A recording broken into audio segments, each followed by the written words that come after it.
Fallout Equestria, Chapter 28. The Hour of the Wolf. This is Steel Ranger's level murder here. Rage. Burning, explosive rage. In the moment I realized that the Steel Rangers had invaded my home, were killing the ponies inside, I saw red like I never had before. My nerves were hot, electric.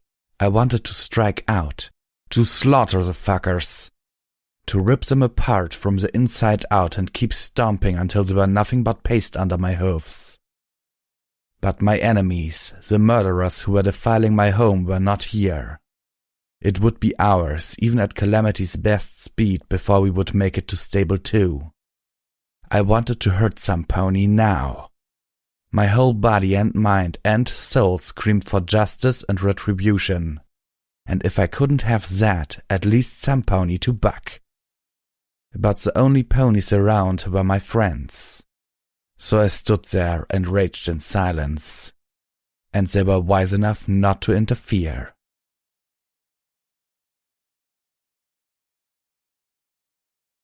Do you think I wanted this? Steelhoofs snapped, pacing through the interior of the Sky Bandit. Stable 2 was home to Applejack's family. If any pony in the Apple family still lives, they live in there. I ain't saying you wanted this, Calamity shot back. And I ain't saying you didn't do your darned best to stop it. I'm just saying your best weren't good enough. The rust-colored Pegasus was pouring on the speed despite being at the point of exhaustion. And now it's my turn. Zenith watched the argument, for once not being the focus of the shouting. She turned to Velvet Remedy, eyes large. This is your home? You and the little one? Why do the Steel Rangers attack it? Velvet Remedy shook her head. Each blink sent fresh tears down her charcoal cheeks. The wind whipped at her color-streaked white mane. Resources, nothing more. All they see is a functional stable. In the very least, the water talisman is priceless. The apple orchard nearly so. She closed her eyes, shuddering with a soft sob. At most, they want it as a base. My rage was beginning to ebb, the fire and fury unable to maintain itself without a direction to strike. I could feel numbness, sorrow and horror lurking behind it, ready to overwhelm me once the inferno of anger burnt itself out. You can't just prance in and start killing rangers. Steelhoofs stomped. I don't see why not. Far as I can see, they're nothing more than a gang of high-tech raiders preying on the innocent. Calamity kicked at his battle saddle, changing the ammo. Ponies like that need to die, and I am to kill them. It's my policy. Steelhoofs turned to Velvet Remedy. You talk to him. And say what? Velvet's voice was hard as steel. Steelhoofs grunted. That it's suicide for a start. He looked at us. Do you ponies really think you can take on a few squads worth of knights and paladins in magical armor? The ghoul's words hit home. The size of this was too much. Who knew how many Steel Rangers were down there, each with weapons and armor and combat experience far in excess of our own? How was I going to save Stable 2? How could I fight that? I began to remember each and every pony I had grown up with. My teachers, my peers, each pony at my first and only slumber party. I felt myself being crushed under the weight of this responsibility. I couldn't breathe.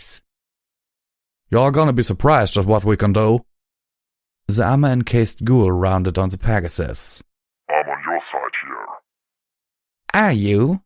I asked, finally breaking my silence. The others all turned a collective gaze on Steelhoofs. The Steel Ranger, the eternally obedient soldier bug, had been backed into a corner. Forced to choose between his loyalty to us and his oath to them. If that was all it was, then I knew we would lose. But I had seen into his head, into his memories. Steelhoof's oath wasn't to the Ministry of Wartime Technology. It was to her, Applejack. And when it came to defending her, there had never been a moral he considered sacred enough to let it stand in his way. If that still held true, then we stood a chance. Steelhoofs didn't answer. That was not a good sign. But such a decision was hard enough without being further forced. I didn't dare push him. I needed him. I needed all of them.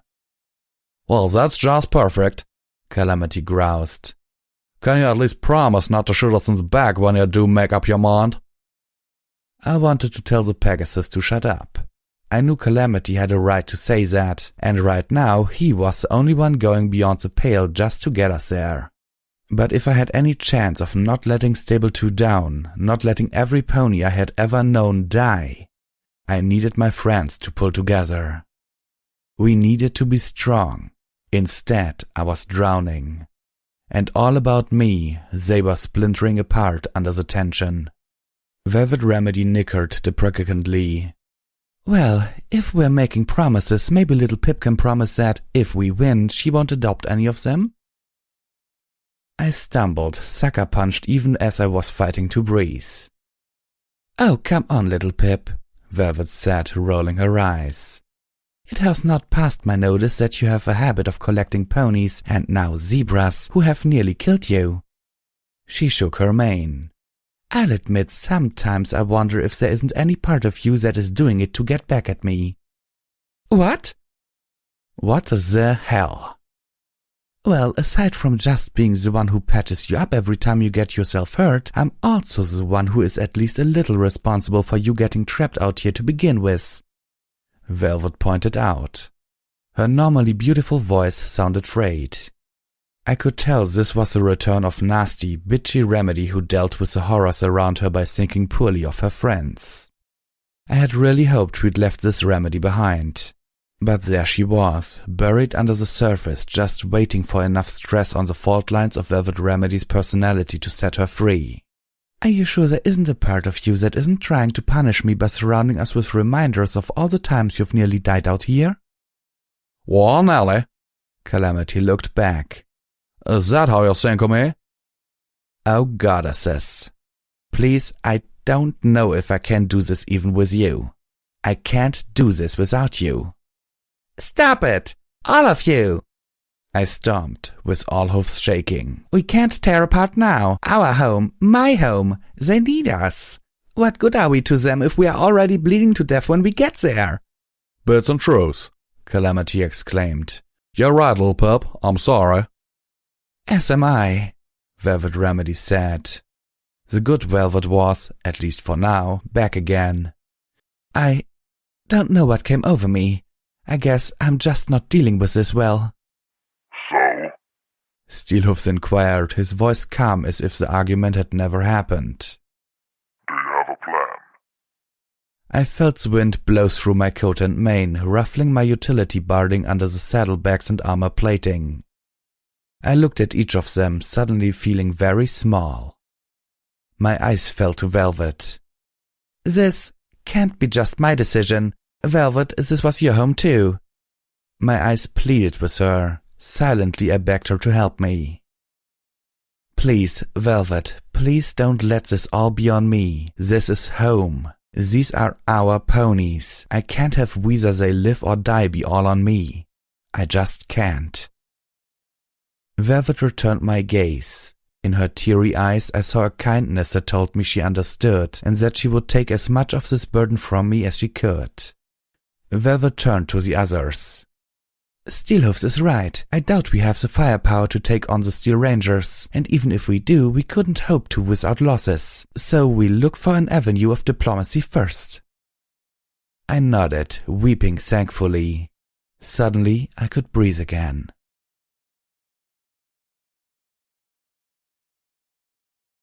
There was an odd orange glow on the horizon, like an angry dawn was approaching.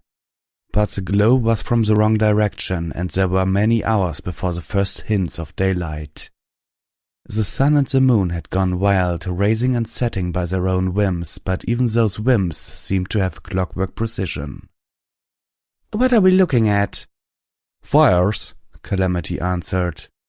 That out there's the Everfree Forest. Looks like Red Eye's got the whole backside ablaze. Zenith queried. Do you think Red Eye's troops might be near Stable 2? Nah, not a chance, Calamity answered. Those fairs are over a day away. Wouldn't make no sense for him to be anywhere near Ponyville. I leaned against Velvet Remedy, using her soft body for physical support, drinking in the scent of her to calm myself. I was still trembling, trying to steady myself, fighting off waves of altering rage and bleak sorrow. The stress was winding me up until I felt I would explode, or shatter. Velvet Remedy was allowing herself the distraction of staring at the fire-lit cloud cover in the distance. I remember when I first left Stable 2. The cloud cover had breaks in it. I could see real sunlight. It was a most beautiful, warming thing, more beautiful than anything I had ever experienced in my life. I thought, if there is something as wonderful as this out here, then the outside can't be bad. She chuckled sadly. Haven't seen the sun like that again. Sometimes I wonder if that isn't why this world feels so dark and hopeless. I remembered a similar break in the clouds, pouring the soft light of Luna's moon down upon Monterey Jack and me as we faced off on the Ponyville Bridge. It seemed like a lifetime ago. Yup, Calamity replied, missing the art and soul of Velvet's comment. The Everfree Forest don't work properly, because I have always had a tough time keeping the cloud cover over that place. It's like the clouds want to move, all on their own. Cloud curtain in the areas right up against it can be mighty patchworky sometimes. Steelhoofs was staring in the other direction, his visor gazing out into the darkness.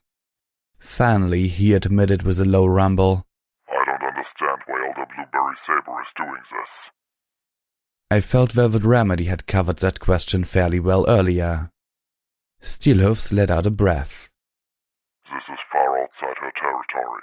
Elder Blueberry Saber is the elder for the Philadelphia contingent of the Steel Rangers. Stable 2 technically falls under the purview of my elder and the Manhattan contingent. Oh. They can't keep Philadelphia, I offered, feeling a fresh surge of fury as my thoughts touched on what must be happening every minute now. Red Eye keeps growing stronger. The Steel Rangers' position there is stagnant, if not weakening. I think Velvet's right about them needing a new base. The ghoul nodded inside his armor. Still, it should fall to Elder Cottage Cheese to take Stable 2. For him not to be there would be a considerable divergence from protocol, and to have two elders in the same place would be strategically unwise. In front, Calamity whinnied, letting all legs hang in the air and sticking out his tongue with an expression of disgust. Seriously now, your commanding officer's name is Cottage Cheese? Did his folks hate him or something? Steelhoofs chuckled despite our dark situation. He prefers to simply be called Cottage. I like cottage cheese, I said in a very small voice. Hey, maybe your Cottage Cheese elder is pulling the same thing on Blueberry Saber that she pulled on Lil Pep, Calamity suggested. Sending her into a situation that he feels is a giant death trap. After all, don't he believe a bunch of rubbish about the Ministry of Awesome having Black Ops stables and nonsense like that? Well, maybe not complete nonsense, I muttered under my breath. What you mean by that, Lil Pep? Crap, Calamity heard me.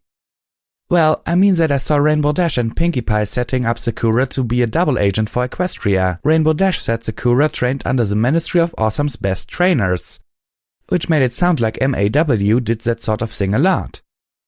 I was met by stunned silence, from everyone, except Firelight, who cooed curiously at Velvet.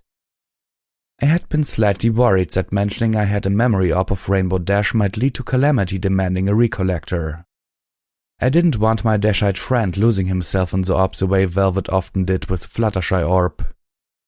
Sakura, Zenith asked, her exotic voice slow and cautious. Do you mean Sakura of Sakura's hut in the Everfree Forest? Oops. Yes. Turns out she was a friend of the Ministry Mayor's, and chose to…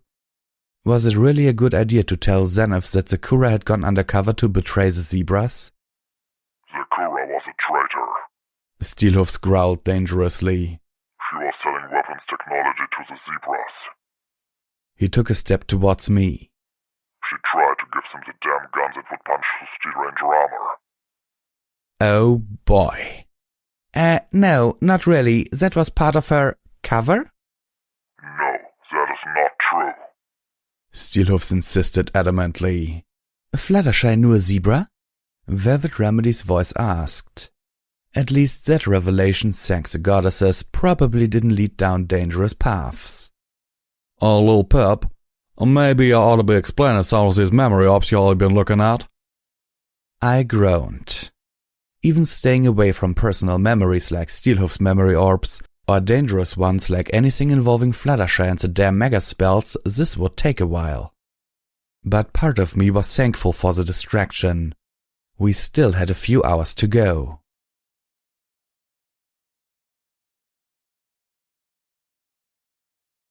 Burning hoof means what? That's what she said. I was still as overwhelmed by that as when I lived it. I'm still wrapping my mind around Fluttershy hitting on Applejack. Velvet chuckled with amusement. Even if it was for a good cause. Her eyes twinkled as she looked at me. I hung my head. I had some torment coming my way after the barn door slip-up, and I suddenly felt sure Velvet Remedy was drawing a whole new level of inspiration from the Yellow Pegasus. As if to confirm my suspicion, Zenith leaned close and intoned, "You're doomed." Steelhoofs had remained abnormally silent, even for the taciturn ghoul, ever since I explained that first memory. At first, I thought that the revelation about the Kura had affected him, or perhaps the confirmation of his theories about the Ministry of Awesome. With time, I grew to suspect that neither was the case.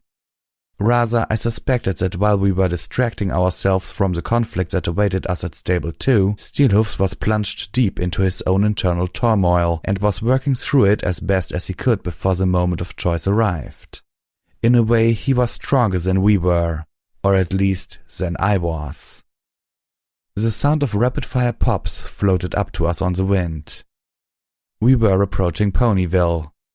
Sweet Apple Acres was still a good bit away, but in the stillness of the wastelands the night air carried the sounds of battle great distances. Velvet Remedy whimpered. "That's a lot of gunfire." Grenade machine guns. Steelhoofs nodded. Like mine. Several of them. I felt myself trembling as my imagination insisted on conjuring up images of what might be happening. They wouldn't be using that sort of weaponry inside the stable, would they? And if not, what were they doing? Suddenly I pictured all the ponies of Stable 2 marched out into the nearest field of poisoned apple trees lined up, and fired upon with grenades just for the cruel pleasure of seeing their bodies torn violently apart. I let out a low moan, tears in my eyes. I tried to banish the image. Surely even these monsters wouldn't be so vicious, so cruel. These were Steelhoof's brethren, not raiders, right? "Monsters!" Velvet Remedy hissed next to me. "I think you're right," Calamity agreed, making me cringe. Please, no. This can't be what I'm thinking. It just can't. Red Eye's fires are driving a whole mess of things towards Ponyville. Sounds to me like a few have wandered their way up to Sweet Apple Acres.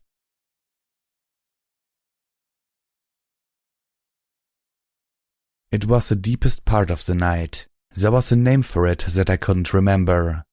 That mystical black hour where all is darkest and you can't sleep, when the weight of all your sorrows and bad decisions come weighing on you most heavily, and when the monsters scratch just outside your door.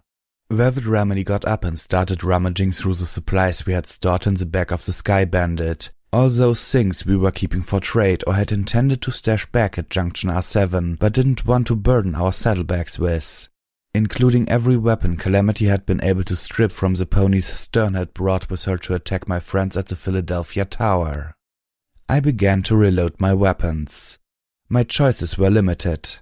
Little Macintosh was powerful enough to possibly punch through a Steel Ranger's armor if I could hit a weak spot, and I had a single clip of armor-piercing bullets for my sniper rifle.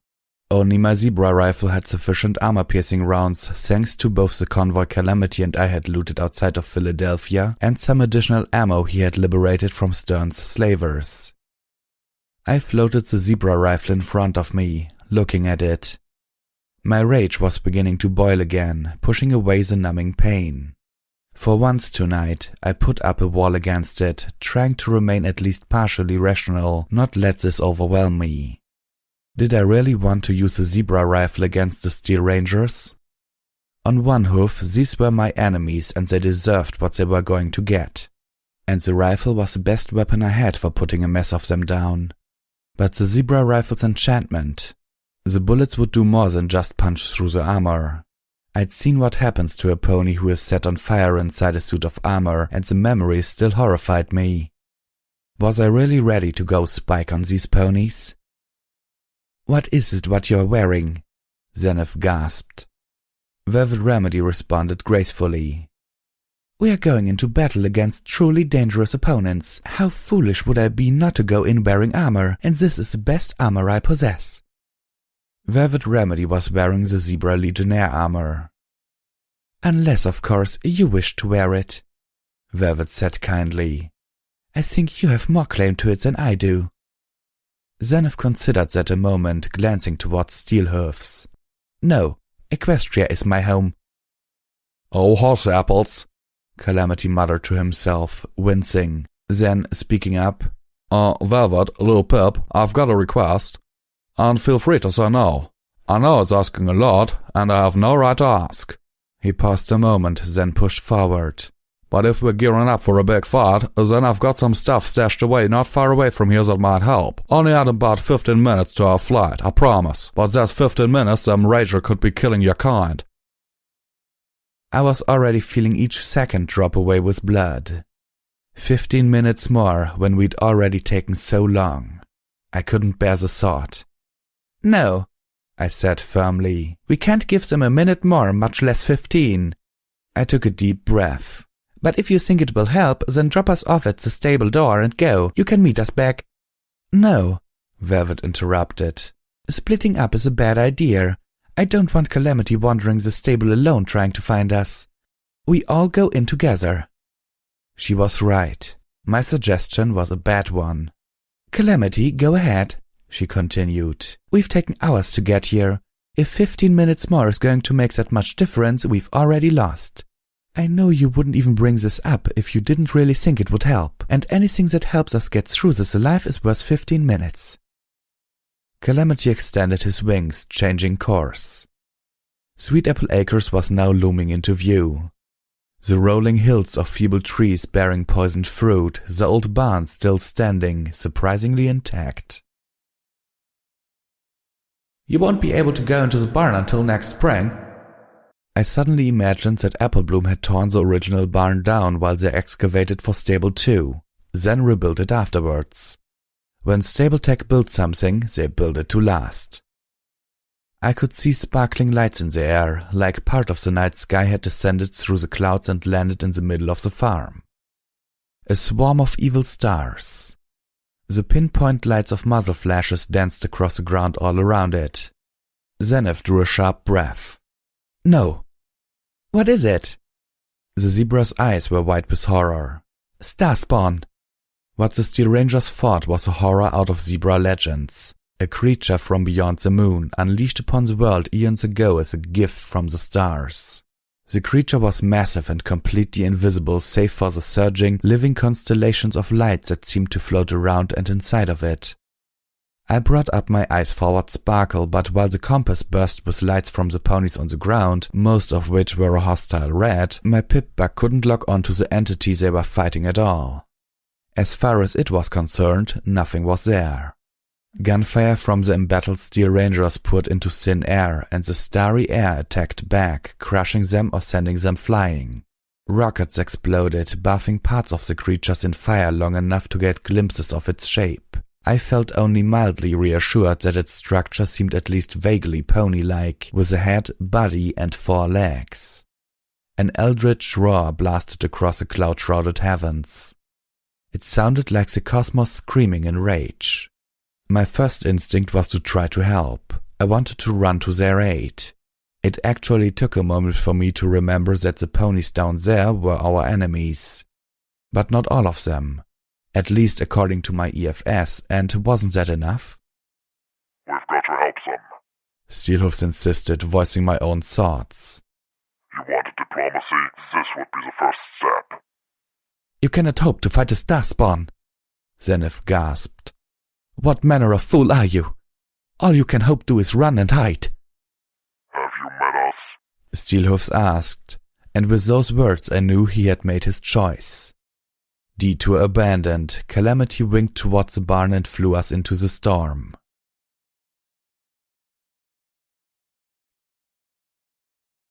Boom, boom, boom, boom, boom, boom, boom, boom. Steelhoofs stood on top of the Sky Bandit, his grenade machine gun tearing at the virtually invisible monster as Calamity circled us around again. The Pegasus bug was doing his best to get us as close as possible while keeping us outside the Starspawn's striking range. Not an easy trick, being unable to properly see the creature. The Steel Rangers on the ground had been nearly decimated. There were at least a dozen corpses in crushed and mangled armor. Nowhere near the forces that Steelhoofs estimated had been sent to take the stable. I could make out 3 remaining from the dim light of their EFS visors and the brilliant flashes of their weapons. One fired a pair of missiles. They exploded against the transparent hide of the monster. The Starspawn retaliated, an unseen appendage connecting with the armored knight with a sickening crunch. The pony flew through the air towards us. Yee-haw! Calamity cried, dodging. I could see the pony was dead as it arced past us, internal organs pulverized inside gruesomely dented armor. Firelight shot out past us, strafing the creature with balefire, washing part of its back with flames that quickly died away. I focused, trying to wrap the entire entity in a magic field. I had no intention of moving it, but as a magical aura spread around it, the creature became clearly outlined. It was far bigger than I thought, but at least now we could probably dodge the alien behemoth. Velvet Remedy cast her anesthetic spell at the cosmic beast. Her magic hit it square in the head. The creature stumbled, phased for only a second, then let out another unearthly roar. Dang it, she's just too big. We ain't doing nothing more than beastings to her. I told you, Zenith warned, cringing. You can't slay a Starspawn. You best be thankful this one is but a baby. A full-grown one would have devoured all of Ponyville without even noticing. That's just a baby? I asked in shock as the monster stepped backwards, colliding through the barn. The last building standing on Sweet Apple Acres, the barn which had weathered apocalypse and 200 years of the wasteland, came crashing down. I felt a pang as I watched the barn I'd witnessed Applejack and her friends together enduring sunnier, happier times be obliterated by the uncaring misstep of the Starspawn. Little Pip, keep that glow up. Steelhoofs ordered as my telekinetic field began to slip. Calamity, bring us around in front of the thing and hover. Velvet, have that spell ready again when I say. I sure hope you know what you're doing, Calamity said as he brought the Sky Bandit directly in front of the monster's snout. Now, Velvet. Velvet Remedy focused, unleashing a small bolt of magic that splashed against the head of the creature. Again, just for a moment, it was stunned by the same magic that would completely paralyze a hellhound for nearly an hour. A streak of smoke shot out from the top of the Sky Bandit above me as Steelhoofs fired off a single rocket. I watched as the missile shot through the glow of my magic and beyond where the height of the creature should be, lodging inside the monster's transparent, star-molded head. The Starspawn let out a howl that tore us from the sky. Calamity fought to regain control before we smashed into the poisoned orchard below. A moment later the missile detonated, its explosion accompanied by a gut-wrenching, wet, splotchy sound. We hit the ground seconds before the Starspawn's body did. I bounced around inside, banging heavily against the benches and metal walls, bursts of pain blossoming throughout my body. The Sky Bandit rolled, crashing through several trees before coming to a stop. Calamity hung limp from the harness. Velvet Remedy lay among the scattered supplies, moaning. I could not see where Steelhoofs had been thrown to, or Zenith. My pip-bug was clicking madly. I felt the warm stickiness matting my mane. I reached up with a hoof. My lightest touch brought dizzying pain and shooting lights, and then darkness.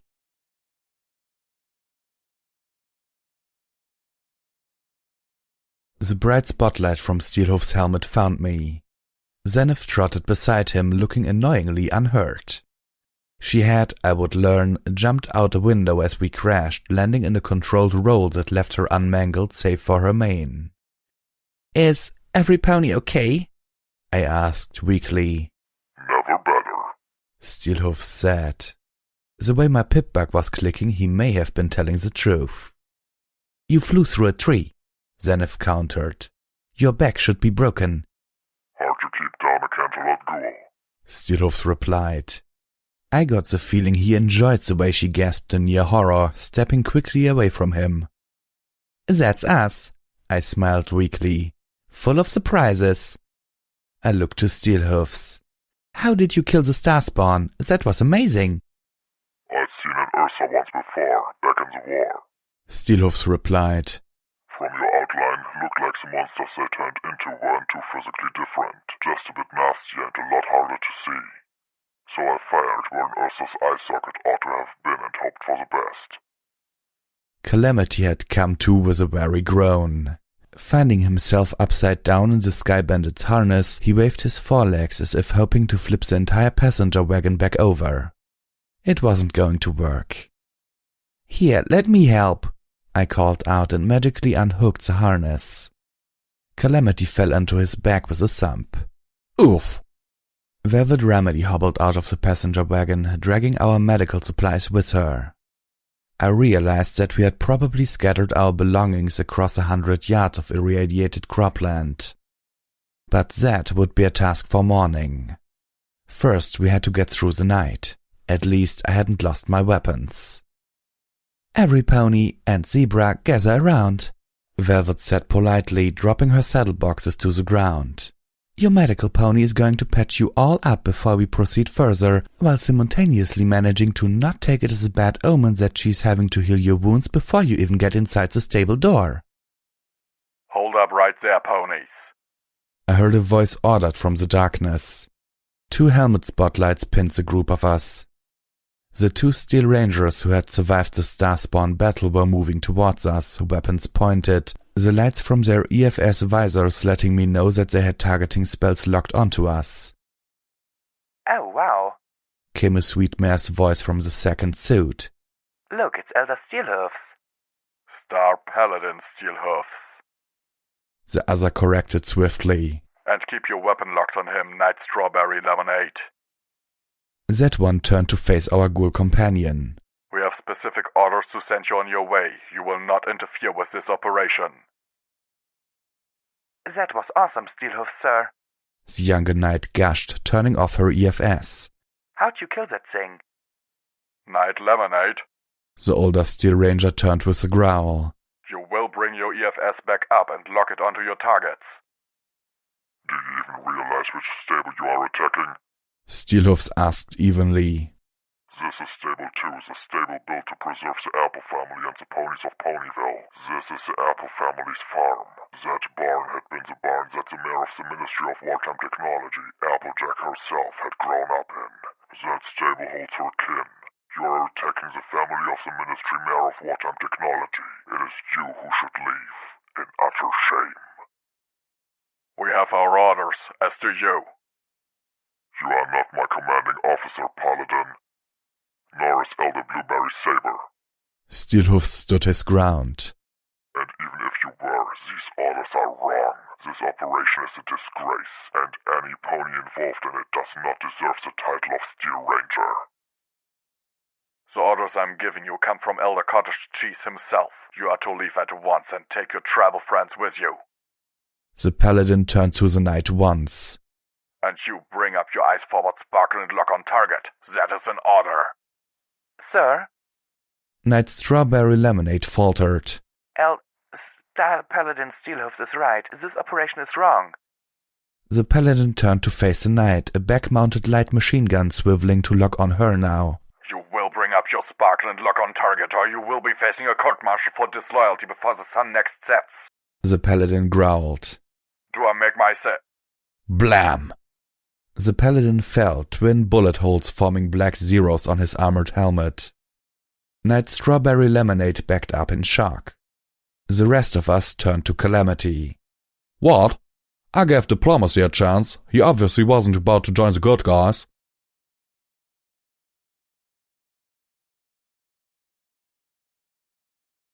Velvet Remedy's horn glowed softly as she did her best to heal the gash on the back of my head without binding my whole face with bandages.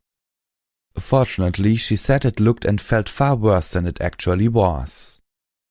Elder Cottage Cheese is dying, Night Strawberry Lemonade said, filling Steelhoof's in as best she could. I know he's been dying forever, but just this last month, not even the medical bed seems to be helping anymore. He's focused on Stable 29 before he dies. That's where he is, with Star Paladin Crossroads. He invited Elder Blueberry Saber to lead the acquisition of Stable 2, along with Star Paladin Nova Rage. Of course he did. Steelhoofs commented. Star Paladin Crossroads had pushed me to become an elder. She has the same sentiments that I do. Cottage must have known there was no way Cross would agree to the taking of Stable 2. He stomped. Star Paladin Nova Rage on the other half is MWT traditionalist, just like Elder Blueberry Saber. Calamity wiggled his left wing. It had suffered injury in the crash and now Velvet had it muffled in bandages. Reckons this cottage fella wants a crusader in Stable 29, live forever inside a machine? But that's insane, I asserted. The Crusader can take an imprint, a copy of a pony's mind, but it's not like the pony actually becomes part of the machine. Cottage Cheese would still be just as dead when he died. Unless, Velvet Remedy suggested, he thought he could really put himself into it, mind and soul. It took me a moment to realize what she was thinking. A soul jar. Blackwing's Talents group had been hunting for information on the Black Book for some pony. Now I suspected I knew who. If a soul jar could be made out of anything, why not a crusader? I suddenly imagined the elder who ordered the attack on my home living forever in an indestructible computer. There was no way I could let that happen. He didn't get eternal life as a reward for this murder. Steelhoofs continued to speak to Night Strawberry Lemonade. In the end she told him, Look, I believe you're right, and I'm willing to stand aside, but I can't follow you in. I can't attack other rangers. Her visor turned towards Calamity. Or cooperate with tribals who do. Steelhoofs nodded, putting an armored hoof on her shoulder. I respect your decision. You are doing the right thing. He turned to us. Are we ready? I stood, floating the zebra rifle to my right and little Macintosh to my left. From what the knight had told us, Elder Blueberry Saber had left a fifth of their force guarding the way in, a precaution against us as much as the horror slowly emptying into Ponyville from the Everfree Forest. Truth was, I was not ready. But every moment we spent talking and healing was one more for the 4 dozen Steel Rangers inside to tear their way into the security and overmass wing and slaughter every pony they hadn't killed in their initial strike. They couldn't wait for me to be ready. We go! Calamity brought up the rear. His sharpshooting would be critical should we be flanked. I kept glancing back at him, watching his reactions as we passed through the tunnel beyond the apple cellar. It was not like the sanitized little tour we had seen in Stable-Tech headquarters. This is Velvet Remedy's home, he muttered. Little Pip's home. I'm pretty sure he didn't know I could hear him. Before the Pinkie Pie statuette, I probably wouldn't have been able to. I gotta be strong for him. Not go crazy. I can't just charge in and kill every armored bitch I see. I need to be strong. I need to watch for them. I need to protect them. I can't do this. The skeletons which littered the floor had been crushed and broken, trampled by an army of metal hoofs. I felt a twisted sickness welling up within the reservoir of rage that was filling my head. No pony knew who they were, but they deserved better than this. I felt part of my anger turn in on myself. Why had I not returned to bury them? They died at the door to my stable. But then the equestrian wasteland was filled with skeletons. I hadn't treated any of the other any better. Not even the skeletons of Applebloom or Pinkie Pie. But at least I hadn't defiled them. I hadn't smashed them under hoof without even caring. The door to Stable 2 was wide open. Velvet Remedy and Steelhoofs were our diplomats, so they were in the lead. I wanted our Steel Ranger to have a shot at wooing any other rangers before we had to shoot. So Velvet was the first to step back into the place that had once been our home. She stopped with a painful gasp. I galloped up to meet her. The entrance room was as grey as the maintenance areas of Stable 2 had always been, but now there was a cacophony of color splashed all over it. The pretty colors of pastel-colored ponies lay in pools and sprays of darkening crimson. The overmare had sent half a dozen ponies to greet whomever was coming in. Only 2 of them, stable security guards, were armed. The others had come bearing only hopes of friendship.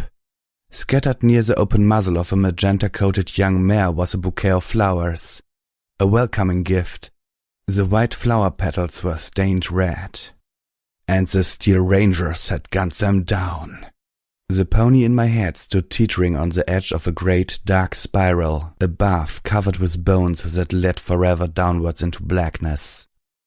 The currents of my rage pulled her towards it, a tidal force of crimson pouring into the abyss. I pulled her back and my rage shattered. The horror and sorrow and hurt that had been building just behind flooded in. I collapsed to my knees, sobbing openly. That's it, I heard Calamity say. He sounded so very far away. Fuck diplomacy. Any pony was part of this who even stood by and watched as a dead pony. I realized I recognized the yellow-coated mare who lay disemboweled in the corner. But I couldn't remember when I had met her, or what her name was, and that made it so much worse. Why couldn't I remember her name? She deserved to have her name remembered. She deserved to be alive. Velvet Remedy, her own face wet with tears, trotted up and wrapped her forelegs about me, pulling me into an embrace as I heaved and sputtered and wept wretchedly against her armor and coat. "Little Pip has been strong long enough," I heard her say. "This is my home too. I'll take it from here."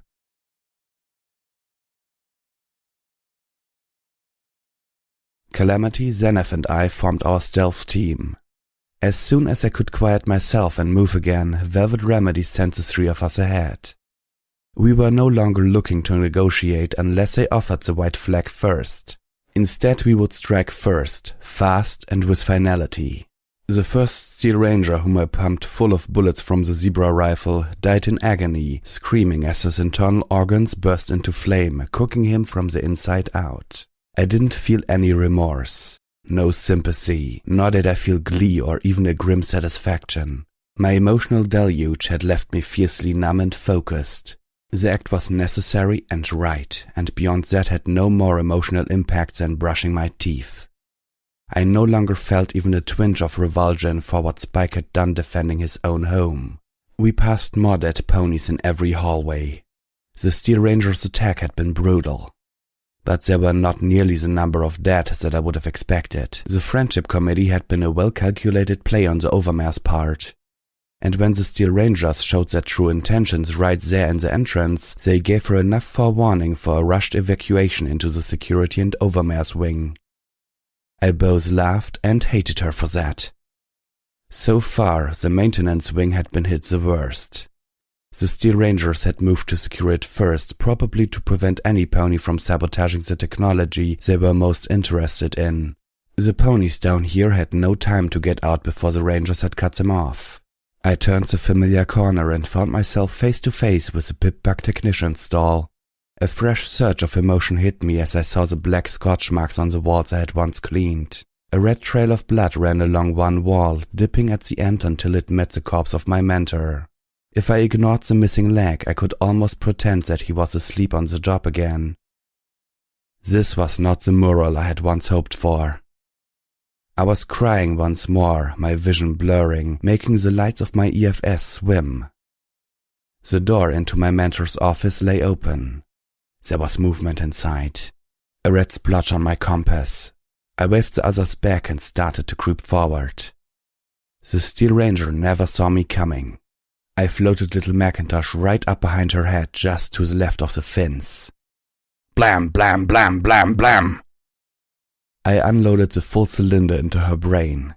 She was probably dead after the first, but I didn't care. I turned to walk out and froze as I spotted my mentor's hammock. There was an empty Sparkle Cola bottle and a maintenance book, TLC squared, Tender Love Caring for Totally Lost Causes, laying on the floor beneath it.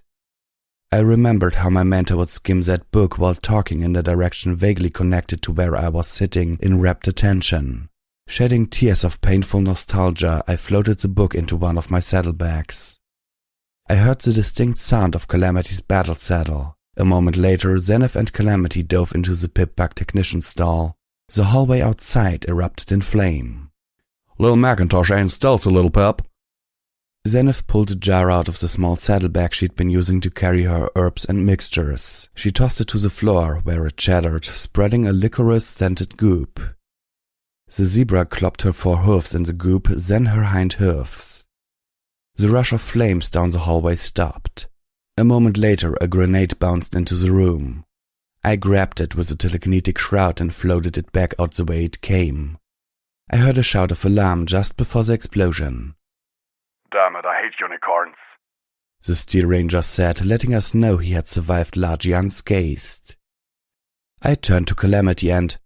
Where was Zenith? I looked around. Then up. She was crawling along the ceiling, the goop on her hoofs providing a magical adhesion similar to the spell that the slavers on the train had used against us weeks ago. She crept up to the doorway of the stall and peeked out, looking both ways before slipping back and mouthing, "2." With small nods of her head, she indicated where, giving Calamity the same information my EFS was giving me. I reloaded Little Macintosh. Then she snuck out, keeping flat to the ceiling, silent as a ghost. Calamity waited until the moment she dropped onto one of the Steel Rangers, then rolled out, facing the other and fired a single double shot. I charged out, swinging Little Macintosh around as I kicked on my targeting spell. But Zenith had already crippled the other pony, her hoof strikes resonating through armor to pulverize internal organs. I let my jaw drop a little as she finished him off.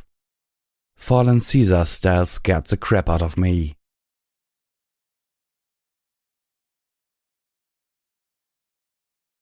As we swept further into maintenance, we started seeing glowing piles of green residue or pink ash. All that remained of ponies killed by magical energy weapons, scattered amongst the massacred ponies of Stable 2. Calamity found that disturbing. My EFS told me there were 4 Steel Rangers around the next corner near the door to the generator room. I relayed this to the others. I'll take 'em, Calamity said, starting to move forward, but I put a hoof on his shoulder and shook my head. Calamity frowned. He didn't want to back off, but he did so anyway. The Pegasus and the Zebra held position as I galloped silently back to where Velvet Remedy and Steelhoofs were waiting. A moment later, Steelhoofs trotted past Zenith and Calamity and rounded the corner. His missile rack was open, his weapons primed. I am Star Paladin Steelhoofs. I am declaring an end to this travesty of an operation. We do not assault the stable of the mayor of our own ministry, and we do not slaughter innocents when she was dedicated to protecting ponies. His voice rumbled with command. You have 2 options. Side with me and stand by your oath to the principles of our ministry mayor, or side with Elder Blueberry Saber and Star Paladin Nova Rage and be gunned down. Then you admit you're a traitor. One of them called back. You stand down and submit to arrest. Wrong answer. Steelhoofs fired everything he had into the hallway, which was torn apart in a blaze of light, heat and shrapnel. I don't think I'm going to be able to wear this armor anymore, he said, stepping back around to where we were waiting, his armor smoking and peppered with red-hot shrapnel. Which is a problem since I cannot take it off. Honestly, Calamity said with a grin, you ain't never looked finer. Zenith slipped through the back door of the Stable 2 saloon. I followed close behind, getting a surprisingly pleasant eyeful of the zebra mare's hindquarters. I found myself cursing the slavers who had scarred it so. The back of the saloon was a darkened kitchen. Well, darkened until firelight flew in and landed on one of the pots sitting on a stove. The Balefire Phoenix had almost returned to normal, but was still shedding off enough energy to glow like a torch. Mr. and Mrs. Sparkle Cider were dumped in a far corner, their bodies bleeding into each other. Mr. Sparkle Cider had always given me free ice cream when I was younger, well, until he caught me lockpicking his wine cabinet. His wife had been one of my mother's friends. Mrs. Sparklecider's hind hoof was caught on the door of the walk-in freezer, propping it open. All the ice cream inside was slowly melting, swirling in pools with the sherbet on the floor. I felt an uncontrollable rage sweep over the numbness. My heart was pounding in my breast. "It's clear," Zenith whispered, looking out into the saloon itself. I passed the message back. A minute later, I crouched in position at the door, loading the last of my bullets for Little Macintosh. The magical bullets. Calamity and Zenith remained in the kitchen, taking their turn as rear guard. Steelhoofs stood in the saloon, looking out of place among the rich pseudo-wood decor. Velvet Remedy, however, moved with purpose, almost gliding up to the raised stage, the magic of her horn playing against the terminal and soundboards. Velvet Remedy had a plan. A moment later, she strode to the edge of the stage, looking down at Steelhoofs. My mind flashed back to sneaking into the saloon, an underaged Blankflank, hiding in the back of the crowd and watching as nearly adult Velvet Remedy performed. Her music moved my soul, and often it was agony not to dance. "Ready," she said, and her horn flared. "Attention, Steel Rangers," Steelhoofs began. His voice boomed throughout all of Stable 2. Velvet Remedy had commandeered the public address system. "This is Steelhoofs, founding member and eldest living of the Steel Rangers, star paladin of the Manhattan contingent. I call on you to stop and consider your oaths. Consider where you are and what you are doing. Do your loyalties lie with Applejack, the mayor of the Ministry of Wartime Technology, the creator of the Steel Ranger armor, and the mayor who, by her own oaths, the sweat of her own brow and the honesty of her heart, forged the Steel Rangers? Or is your oath with the fearful, greedy ponies who abandon all that you stood for, turning us into little more than technology raiders, hoarding toys from the past because they have forgotten that it is virtue, not trinkets that make a pony great? Ponies who now turn the rights of Applejack's own home, commanding that you slaughter her family for their greed. These orders, these operations, would be an abomination in the eyes of our ministry's mayor. Applejack was put in charge of the Ministry of Wartime Technology because she was the bearer of one of the elements of harmony, and the ruler of Equestria recognized the caliber of that. Do you think it was the virtue in her soul or the jewelry on her neck that made Applejack a bearer? Today you must choose with whom your oath lies. Surrender this ignominious goal and join by my side, reaffirming your oath to the protection of the citizens of Equestria, just as Applejack dedicated her life to, or continue in this disgraceful act and face the wrath of those of us who choose to stand true." The glow around Velvet Remedy's horn faded. Steelhoofs looked up at her. "Well, how was that?" She smiled brightly in response. 3 Steel Rangers charged into the saloon, battle saddles filling the room with flames and machine gun fire.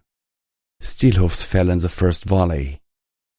I stared at the Steel Ranger, collapsed in a spreading pool of the ichor that ghouls called blood. I slid into SATS and fired the last of Little Macintosh's rounds into them, felling one and crippling the second. I dropped Applejack's gun and swung about the zebra rifle as 3 more poured in. Behind me I could hear the explosive blast of Spitfire's thunder as Calamity decapitated the first Steel Ranger to try to get in through the back. One of the 5 remaining Steel Rangers fired a pair of missiles up at Velvet Remedy. The Unicorn Singer threw up her shield as the rockets detonated against the underside of the stage, spraying the air with jagged chunks of pseudo-wood. Another turned towards me, leveling what looked like an anti-machine rifle at my head. "No," bellowed Velvet Remedy, her horn glowing and her voice magnified. "This is my stage." The room blazed with light conjured from Velvet Remedy's horn as she made herself the center of attention. The Steel Ranger in front of me sidestepped as Velvet Remedy's light show blinded her. The distraction gave me enough time to fire a burst from the zebra rifle, 1 bullet tearing through the visor of my opponent. One of the Steel Rangers responded to Velvet Remedy with a roar from her twin miniguns. Velvet's shield held. I fired 3 more armor-piercing shots from the zebra rifle into the minigunner's head, seeing the flash of fire through the bullet holes. I could smell the pony's brain roasting. Velvet whipped out her combat shotgun, firing at the invaders, but their armor proved more than sufficient. It did not, however, protect them from her anesthetic spell. The Steel Ranger I had crippled went down. Another Steel Ranger fired up at her with a back-mounted sniper rifle. The bullet tore through her shield and armor. I saw the look of shock and hurt in her eyes. Firelight swooped in for the kill, blasting the downed Ranger and the two still standing with radioactive flame. Their suits protected them against that as well, but the flames obscured their vision. I slid in and out of SATS, spraying each Steel Ranger until I was out of armor-piercing ammo. Spitfire's thunder sounded again. A moment later, Calamity and Zenith galloped into the room, knocking me over. I realized I could smell gas. Somewhere deep in the stable I heard a deep explosion that didn't sound like firearm or grenade. Alarm shot up my spine as I wondered if the Steel Rangers had managed to blow the security doors that the bulk of my home's population was hiding behind. Zenith turned, grabbed me in her mouth and pulled me from the doorway. Whoosh! The kitchen erupted, an inferno pouring out into the saloon and setting fire to many of the pseudo-wood tables and chairs. Not one word about my name, Calamity panted, looking at Zenith. Then he saw Steelhooves and froze. A moment later, where's Velvet? I pointed upwards at the stage. I could see her fallen form. In the eerie silence that followed the battle, I could make out the sound of drops of blood falling from the stage to the floor below. Blop, blop, blop. No, he whispered. His wings propelled him up to the stage far faster than either Zenith or I could have made it by hoof. The orange-maned Pegasus landed and pulled Velvet Remedy into an embrace with a gasp. Ow, whispered Velvet. Shush now, you silly pony, Calamity said, holding her. Ya don't get yourself shot, but you're gonna be right as rain soon enough. We got ourselves the best medical pony in all of the Equestria wasteland. I started up the stage stairs towards them. Zenith was right behind me. Ow, Velvet said again. Then added, Who's the silly pony? Ya is, Velvet Remedy, Calamity insisted gently. Ya beautiful, wonderful mare. Now shush it. I reached the stage just in time. I don't know what Velvet had started to say, but this time Calamity cut her off with a kiss. Ah, Zenith whispered in my ear. I've been waiting to see those two do that since I first met them. I was stunned at first, but then I realized that the little pony in my head wasn't feeling the slightest bit envious or jealous. She wasn't happy exactly, but that had more to do with the situation we were in and the fact that Velvet Remedy was bleeding all over Calamity from a bullet wound.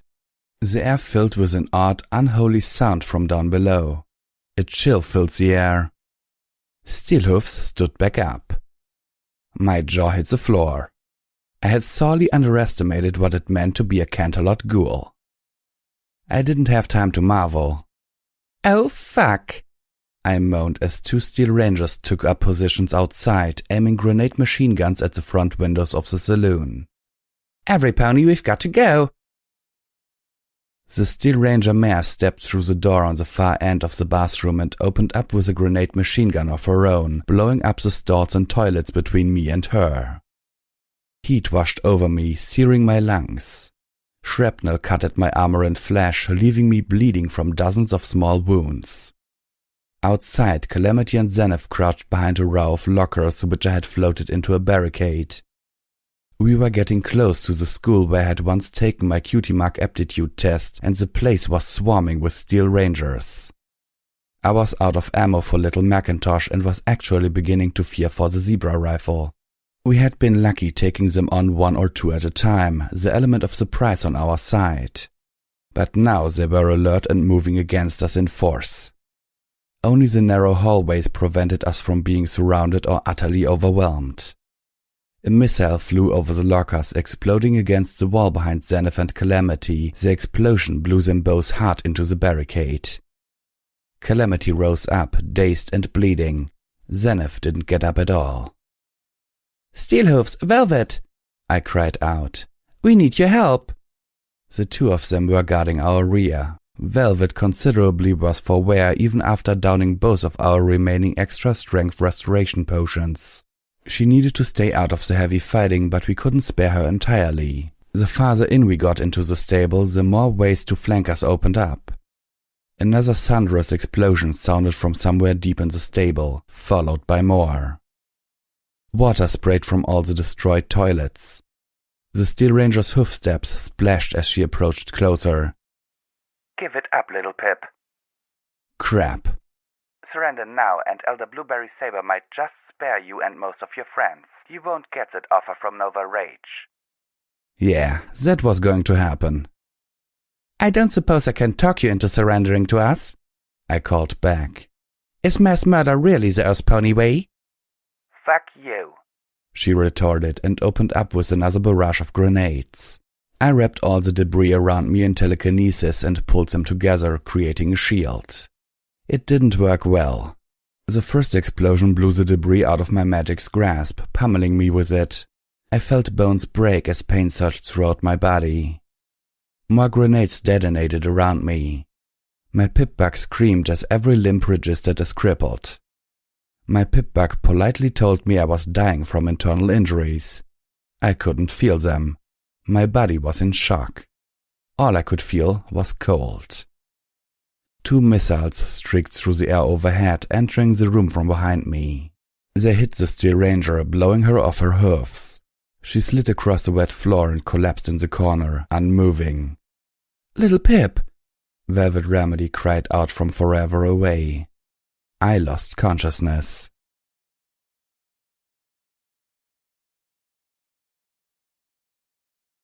My eyes blinked open. I couldn't feel my body, but somehow I was still alive. My EFS was reading my condition as bad, but stable. I was looking up. I could see lights of Stable 2 overhead. Heard their ever-present buzz. Where am I? Really, little Pip, Velvet Remedy chided kindly. With your habits of gross injury, you can't tell me you don't recognize Stable 2's clinic. Calamity, Zenith? Velvet Remedy's face leaned into view. The good news is that all 3 of you are going to survive reclaiming this floor. The bad news is that I've used up all our medical supplies and an unhealthy portion of the stables to save you. She glanced away. A few of Zenith's brews too. Elder Blueberry Saber had pulled most of her ponies back into the apple orchard, Steelhoof said. She's worried now, and with good cause. She's worried? They nearly killed us and we were nowhere near the security and overmare's wing. I didn't understand why they weren't just swarming us and wiping us out. I said as much. Because there are less of them and possibly more of us. Steelhoof said bluntly. About a fifth of the Steel Rangers she was leading didn't take too well to what was going on down here. Star Paladin Nova Rage killed one of them for disloyalty, and Elder Blueberry Saber locked away the rest of the dissenters behind a wielded door. Explained why diplomacy hadn't been working. All the ponies that diplomacy might have worked with the Elder had locked up. They're trapped in the school, Velvet interrupted. Steelhoofs has been speaking with them. If we can get them out, we'll have nearly a dozen Steel Rangers on our side. Unfortunately, we're having a bit of trouble with that, but Elder Blueberry Saber doesn't know that. As far as she knows, the moment we took the section, we got a whole lot stronger. I tried to get up, only to realize that not only could I not feel pain, I couldn't feel anything. Velvet Remedy had used her anesthetic spell on me. I tried to get up again, fervently sending the signals from my brain to my body I couldn't sense that ought to make it move. My body heaved and I fell to the floor with a thud, bloodying my nose. I couldn't feel that either. Now look who's a silly pony, Velvet Remedy giggled. Stop that, or I'll tell Homage that you're into bondage and spankings. I couldn't feel myself blushing, but I'm sure I was. As extra punishment, Velvet let me lay there on the floor as she turned her attention to Zenith. The zebra was still unconscious. Calamity trotted in a short time later. I'm afraid there aren't an easy way to get the door open. Best bet is to cut through it with a blowtorch and they'll take ours. He whinnied. On the plus side, seems that's what the enemy's trying to do to the S&O wing. Only those are a hell of a lot sicker and there's more than one of them, but I bet we've still got a couple of hours before they're through. I forced my body to roll over, feeling an uneasy sense of accomplishment when I managed it on the third try. I found myself staring up at the ceiling rather than at my friends, which significantly diminished the victory. You know, medical energy weapons would melt through these doors a whole heap a lot quicker. Steel Ranger's battle cells aren't equipped with magical energy weapons, Steelhoofs replied. That is an Enclave design. Yeah, said Calamity in an odd tone. That's what I figured. My gaze fell on the grate to the air conducts. Unfortunately, while I was small, I was no chimera. I couldn't fit through them, but... Firelight! What's that, little pup?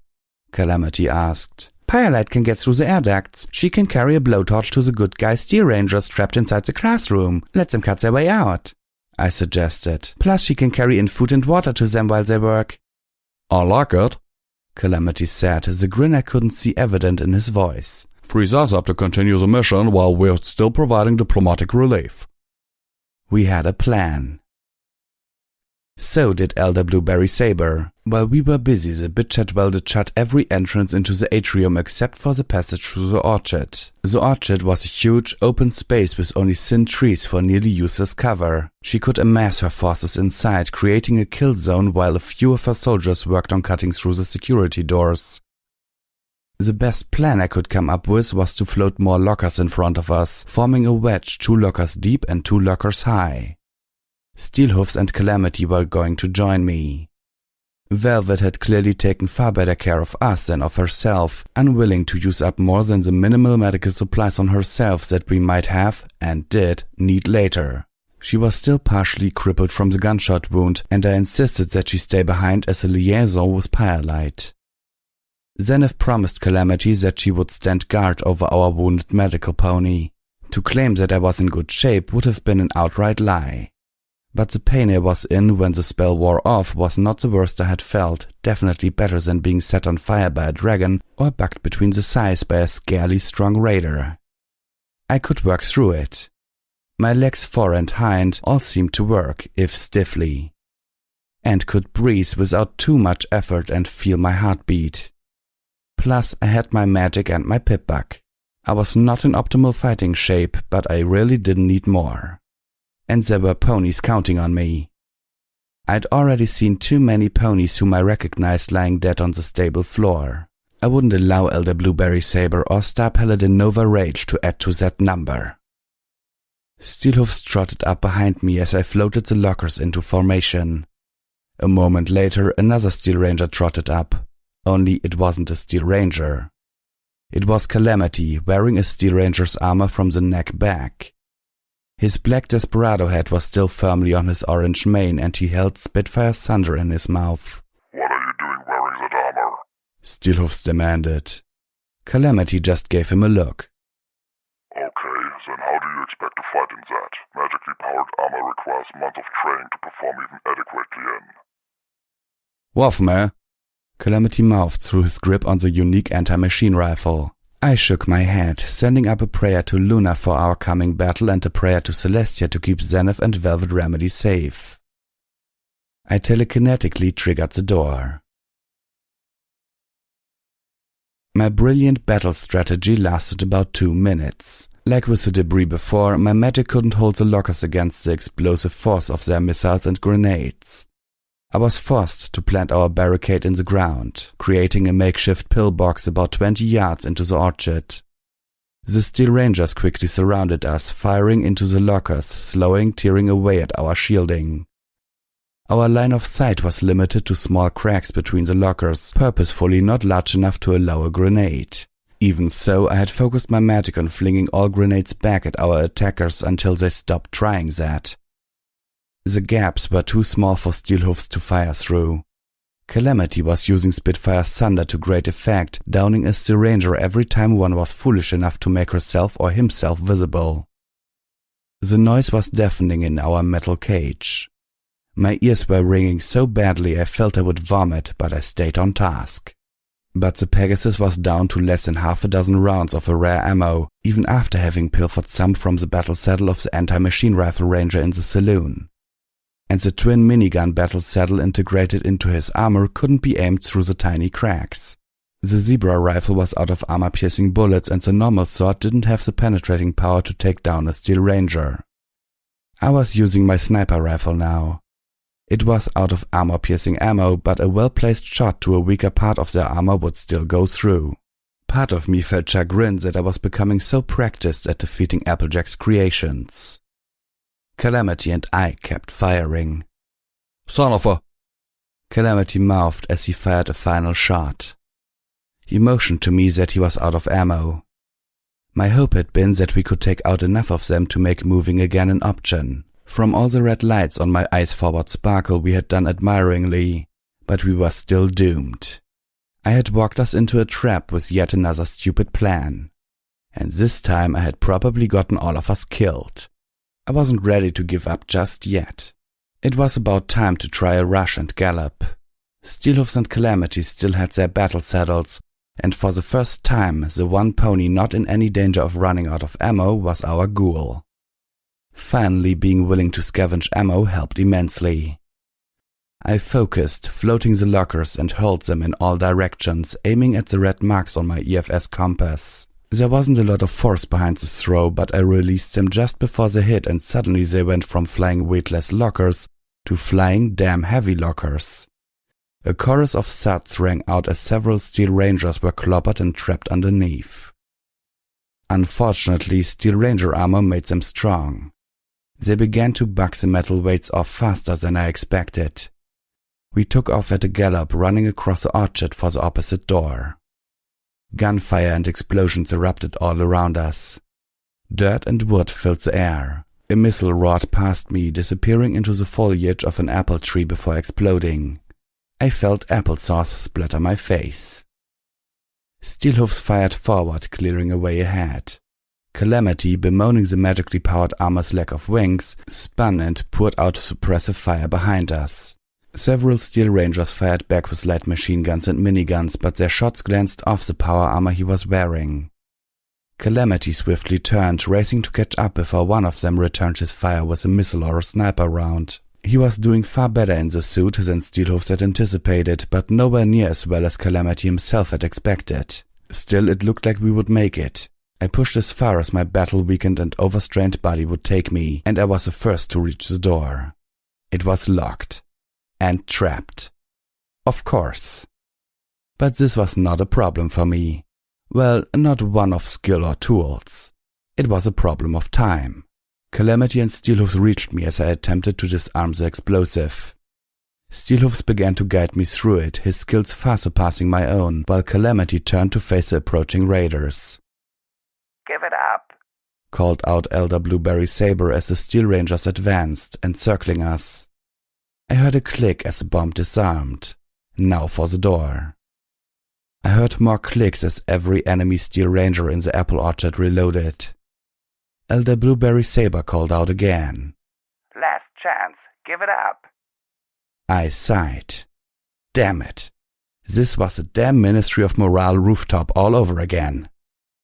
Why don't you just kill us? Because now she needs to make an example of me. Steelhooves gasped. And she knows it will go a lot smoother if she has hostages I care about. Or maybe I just need a good lockpicker. Blueberry Saber answered. Some pony who can get me past the security door. Oh, hell no. A deep roar rang out. One of the Steel Rangers fell, her midsection torn through. Several friendly lights suddenly danced across my EFS compass. But that was impossible, I thought. The Steel Rangers upstairs were still hours away from being freed. We wouldn't be getting reinforcements for... A magical energy pistol appeared pointed at Elder Blueberry Saber's head. It was held by a familiar-looking griffin, the hood of her cloak falling back to reveal her head. Blackwing? Elder Blueberry Saber's eyes went wide as she realized the situation had dramatically changed. Where did you come from? Blackwing smirked as she pulled the trigger, the green beam from her pistol striking the pony between her eyes, turning her into a pony-shaped glow of luminescent green. God sent me. Elder Blueberry Saber collapsed into a luminescent puddle. The battle had changed. Arcs of magical energy from the small group of griffins were exchanged with the artillery fire of the Steel Rangers. Calamity and Steelhooves waded into the fight while I struggled to unlock the door with my telekinesis. The door unlocked with a satisfying click and slid open. Beyond, I could see the atrium. But even before I could see it, I could smell it. The cloying stench of burnt pony hair and the reek of spilled blood, pooling and drying by the gallons, smashed into me like a speeding wall. This room had become a slaughterhouse. Colorful, innocent ponies lay dead everywhere. In many cases, the same ponies could be seen in multiple places. One of the Steel Rangers had unleashed a grenade machine gun in the room. I stepped into the atrium over a pink leg blown off at the knee. I saw a yellowish clump of matter sliding down a wall, mixed with blood. It took me a moment to realize it wasn't part of a pony's brains. It was cake. I looked up and saw the colorful banner. The Steel Rangers had interrupted a cutie mark party. I felt rage. Pure, unadulated rage. I met 3 Steel Rangers on the atrium balcony at the top of the stairs. 2 of them were wielding auto-access and were working their way through the third and final security door. They had about half an hour's work left to go. I wrapped each of them in magic, floating them up and turning them towards each other before they could react and turn the auto-access off. The magically enhanced blades did exactly what they were designed to do: cut through metal. The flesh beneath offered no resistance at all. It was gruesomely messy. I dropped them, but kept the auto-access, turning to face the last of the Steel Rangers. Star Paladin Nova Rage, I presume? I noted her battle saddle had a grenade machine gun. The Star Paladin stared at me. Yes, and you are? Run! The adrenaline had once again left my body and I hurt. Physically and emotionally. It was literally all I could do to stand up. I had exorcised my rage, but that left only despair and a deep sadness. The hour was long over, that blackest hour whose name I couldn't remember, where the darkest of the world is echoed most heavily by the darkness in the soul. But I was still trapped there. Blackwing joined me as I waited for Velvet Remedy and Zenith. The Overmare had surely been watching everything through the stable's friendly pie observation system. But she had not yet opened the door. God knows you've flown to our aid without contract, content to negotiate compensation after the fact. The Griffin explained. When we heard the distress signal, she decided to give you the benefit of the doubt and asked if my talents would be willing to help. And I'm thankful you said yes, I replied with a grim smile. My gaze kept drifting up to the gaily colored Happy Quinceañera banner. Calamity trotted about, flexing his wings, thankful to be out of the Steel Ranger armor. I do not envy Steelhooves. He looked up. How the hell did you appear right next to the Elder like that? Stealth bug? Zenith trotted up the steps to the atrium balcony. She stopped abruptly upon seeing Blackwing. Velvet Remedy collided with her backside and stumbled with a moan. She was crying again. Calamity flew to her, wrapping her in one of his wings as she moved onto the balcony. My girls had to make do with stealth bugs, yes, but I...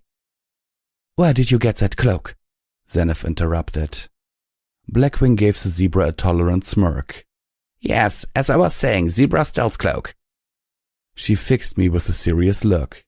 You have more friends than I thought, kid. We'd barely made it past Neopalooza when this Pegasus school and her kid flagged us down. Turns out they'd heard this distress signal too and wanted to pitch in. Practically gave us enough stealth bugs to get in while all you ponies were busy with the Starspawn and wage a war of your own. Not to mention the cloak, which I would note I insisted on paying her for. I looked over the railing at the other griffins in Blackwing's talons. The deep explosions I had heard before were now obviously from Butcher's little Gilda.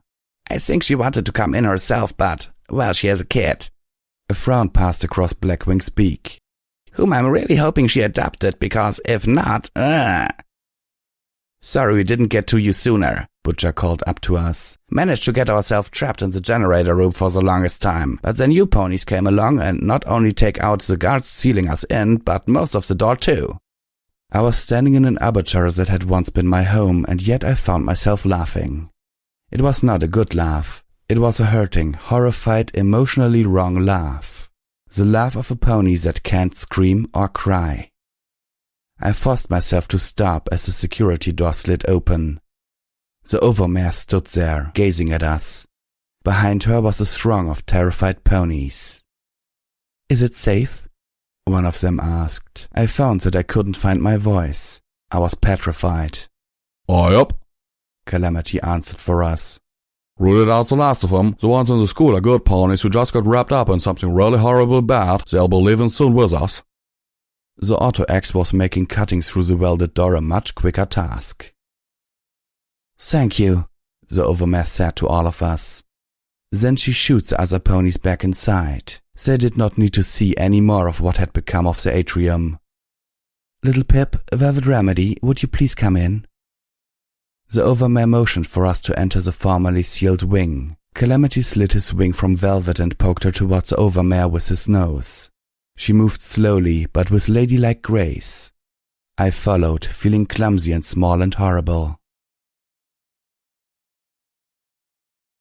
And then there was blood everywhere. Sparkling Cider did a wave of his hoof like this and fell down.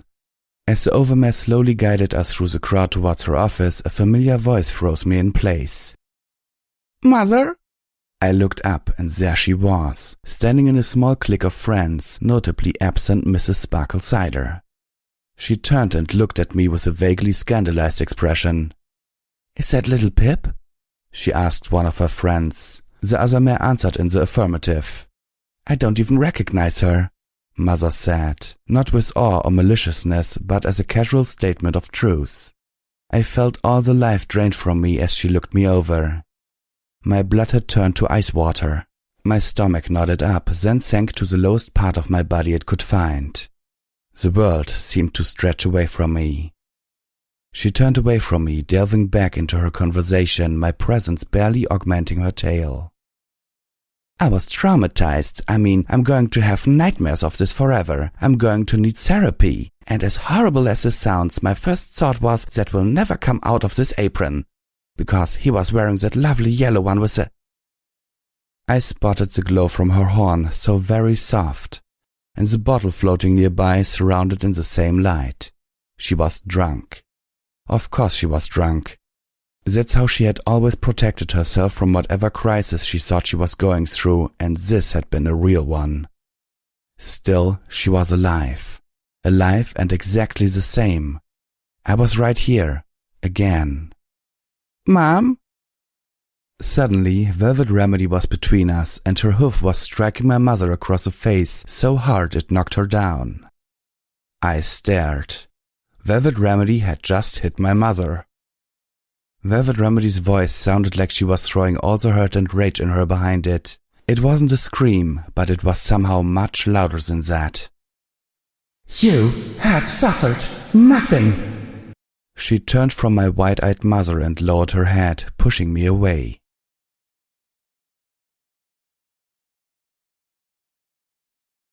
"There are no thanks which are enough for your bravery and heroism," the overmare told us, thanking us yet again for coming to Stable 2's rescue. "And little Pip, I owe you such an apology. You are always welcome here. This is your home." I looked up at the overmare, then down at my body. I was caked in blood, maybe half of it mine. "No." "No?" the overmare asked.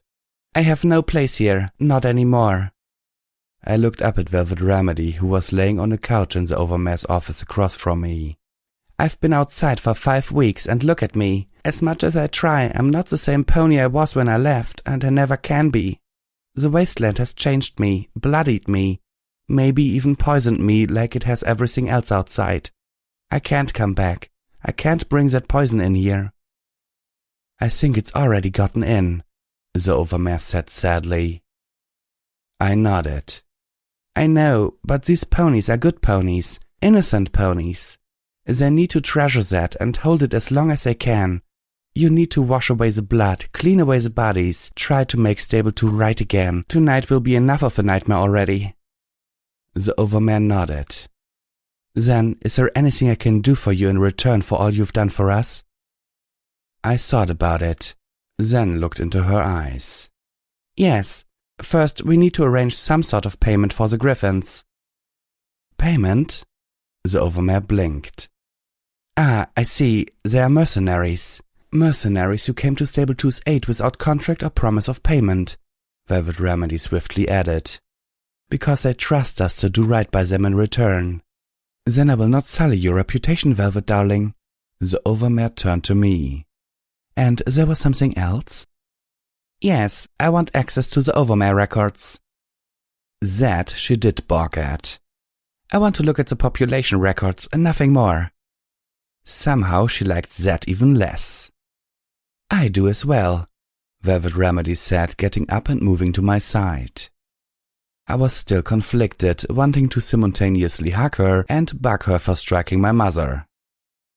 You know, the Overmare said slowly, addressing Velvet. When I gave you Sweetie Belle's possessions to look through, it was with the hopes that her rich history as a musician would persuade you to accept your career. I hadn't expected you to use the opportunity to find a way to escape. She frowned. CM3 BFF. Clearly I needed to give the recordings of a previous Overmare a much closer inspection before allowing them into any pony else's hooves. Velvet Remedy shook her head. You had to have known. I may have suspected, but I thought you would make the better choice. I did make the better choice, Velvet Remedy said firmly. I found what I was looking for in the population records within the first few minutes. She made it. Applejack made it into Stable 2. She was here when the stable door sealed. According to the records, she lived peacefully for another 25 years. Happy, or at least as happy as some pony could be, living in a stable and knowing the world above had been obliterated. Still, she had survived. According to the records, she spent 10 years down here bucking the stable's apple orchard until a hip injury forced her to retire. The doctor's addendum suggested that weakening hips might have been a genetic ailment common to her family. Even after that, she spent another 10 cooking for the stable's inhabitants from the kitchen of what was now Stable 2's saloon. She passed away peacefully, and unlike other stable residents who were incinerated, the Overmare insisted that she was buried in the apple orchard. She was... I paused in my reading. I walked into Pellet's stall. The always messy, paint-splotched artist of Stable 2 had survived the slaughter and already was diving into a new project. The Steel Ranger stood very still in front of her, obediently at attention as she painted over the symbol of magical sparks and gears with 3 candy-red apples. Steelhoofs plodded up to me. I'm no longer fit to wear Steel Ranger's armor, but I can't take it off, he said as I took in his new look. Like the Ranger being painted, he too had the Steel Ranger symbol painted over with the likeness of Applejack's cutie mark. The red paint continued from there, accenting the ridges and edges all over the rest of his armor. So I thought this would be appropriate. I was a little surprised he didn't go with orange, but I could see sticking with the cutie mark's color. They're all doing it? I asked, looking at the Steel Ranger being painted and then at the line down the hall. Every pony who has decided to return to the true meaning of the oath. That is, the oath as Applejack would have wanted it. He whinnied. We won't be able to call ourselves Steel Rangers anymore. I won't be able to. He grumped. That's going to take some getting used to. What will you call yourselves then? I suggested. Applejack's Rangers?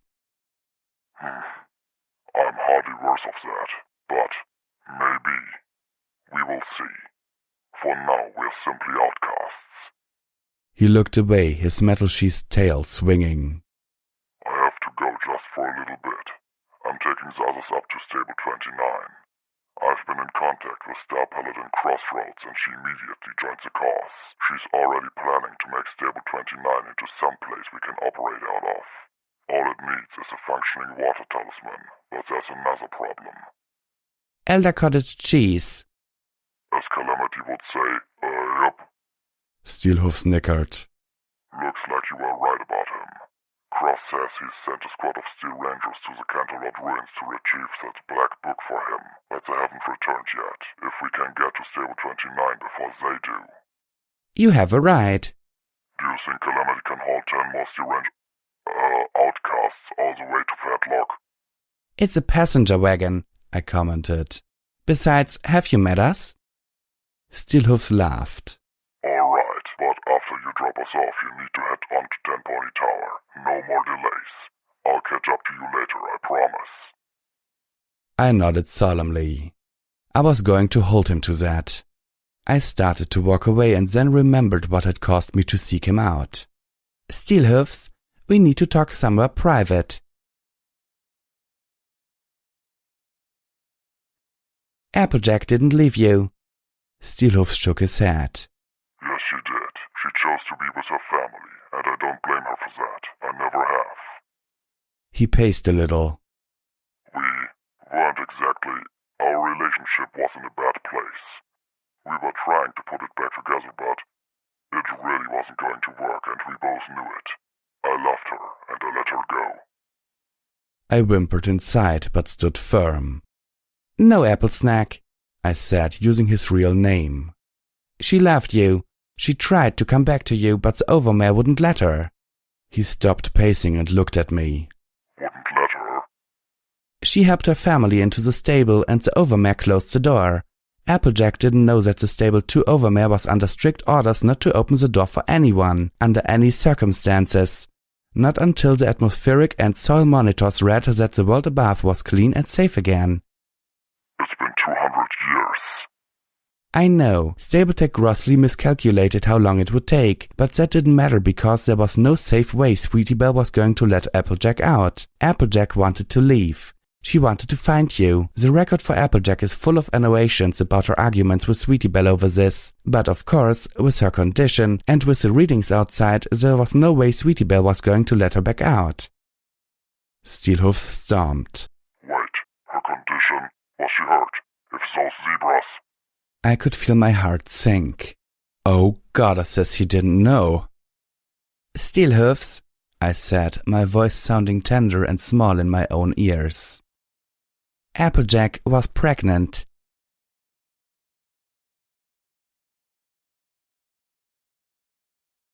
I swear, the Overmare huffed, this is why I didn't want you becoming a medical pony.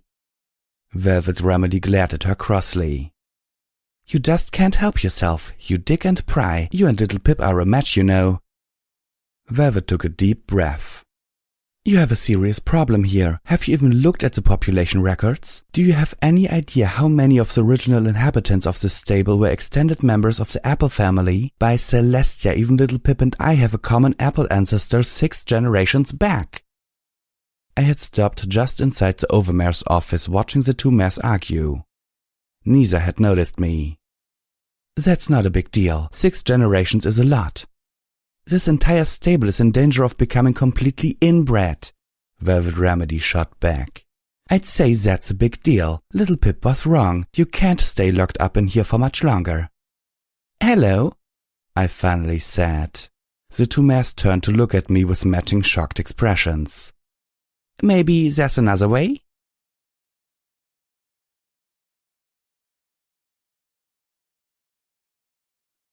One last detour. It was a small one, fast, 15 minutes tops. We were back to pick up the Steel Rangers' outcasts and ferry them to Fatlock before they knew it. And then it was on to Ten Pony Tower. I needed homage. I needed to just fall to pieces in her embrace. I found one. Velvet Remedy read the words scrawled in foal-like letters on the side of the metal monster rusting in front of us. It was a cannon, and it had probably been rusting here for years even before the war.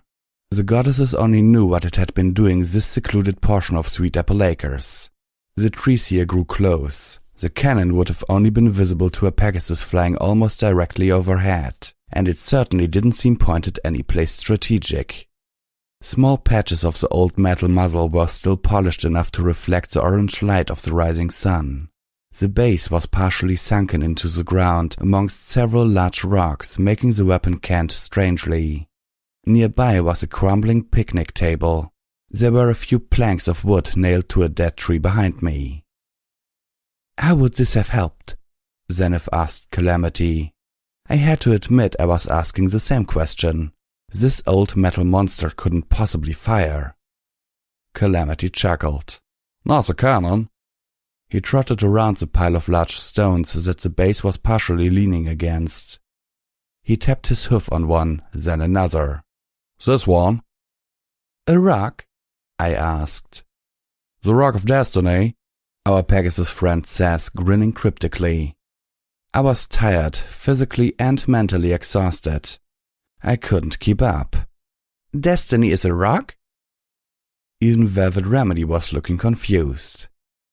Calamity sighed. Hollowed out rock, he explained.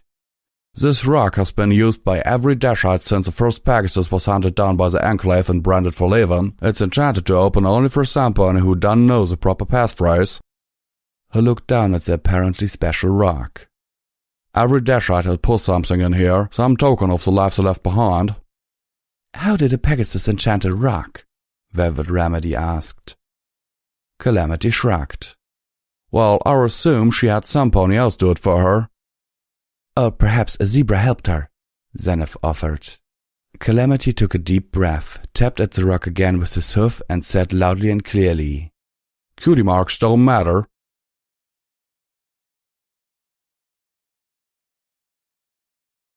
Footnote: Level up. Skills note: Firearms has reached 100%.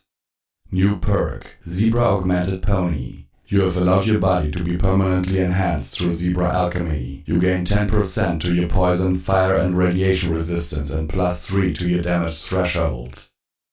Note: Zebra Augmented Pony and the Cybernetic Implant perk Cyber Pony are mutually exclusive.